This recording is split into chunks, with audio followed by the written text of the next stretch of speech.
shot through, and the Detroit Red Wings turn the trick on the Minnesota Wild.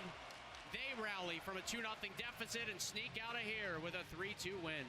Yeah, the Wild had so much fun in Detroit, rallying from a pair of 2-goal deficits. Like Joe said, tonight it's Detroit's turn to rally from 2 goals down. They score 3 in a row and stun the Wild tonight in front of 18,618. Kevin Falness downstairs in the Bob Kurtz Radio Center, upstairs in the Al Shaver press box. Tom Reid saw the Wild fall short. That's disappointing, Tom, especially when you get to this point of the season and points are so critical, you let one slip through your fingers tonight. Yeah, once again, Kevin, and here it is at home ice, and can't figure out what the problem is playing at home, because they are not obviously getting the points that they need in this building. They're doing great on the road. I mean, they're number one in the NHL in that regard. But boy, it's been a dismal year for Minnesota on home ice. So when you look at the record on 27 games, 13-13-1, 27 points, and they have.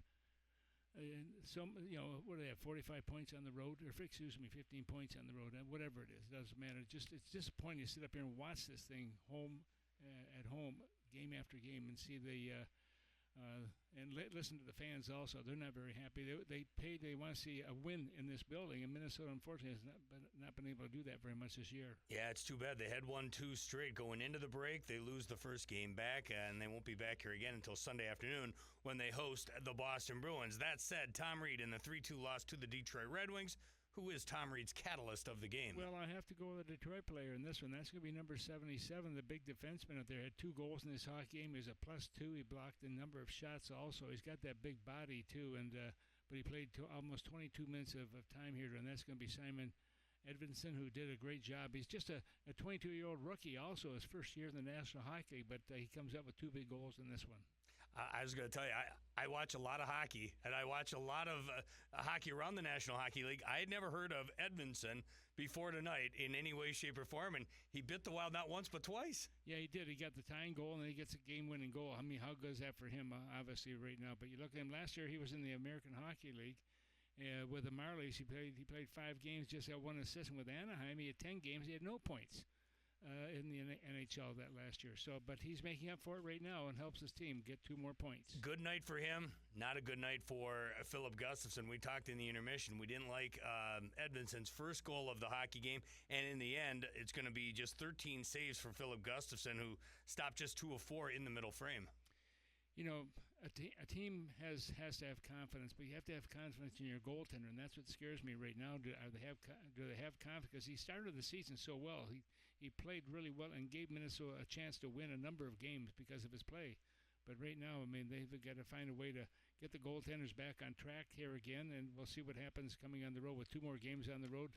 Hopefully they can win both of those. Wild headed west. Thursday they'll be in Salt Lake City to take on the Utah Hockey Club. What should we expect in that Central Division collision? Well, it's not going to be easy, as you know, Kevin. Utah is a very good hockey club also. They're not far behind Minnesota, and that's where Minnesota has really got to step up here right now.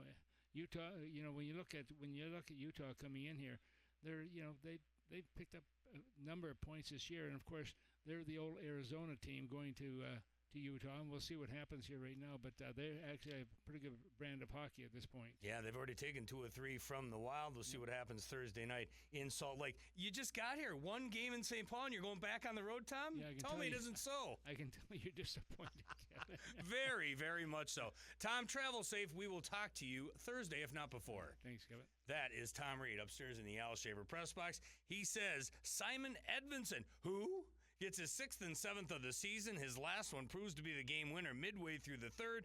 He not only gets the 2 goals, he also gets Tom Reid's Catalyst of the Game. The Catalyst of the Game is presented by Catalyst Supply Co. Building materials and install support.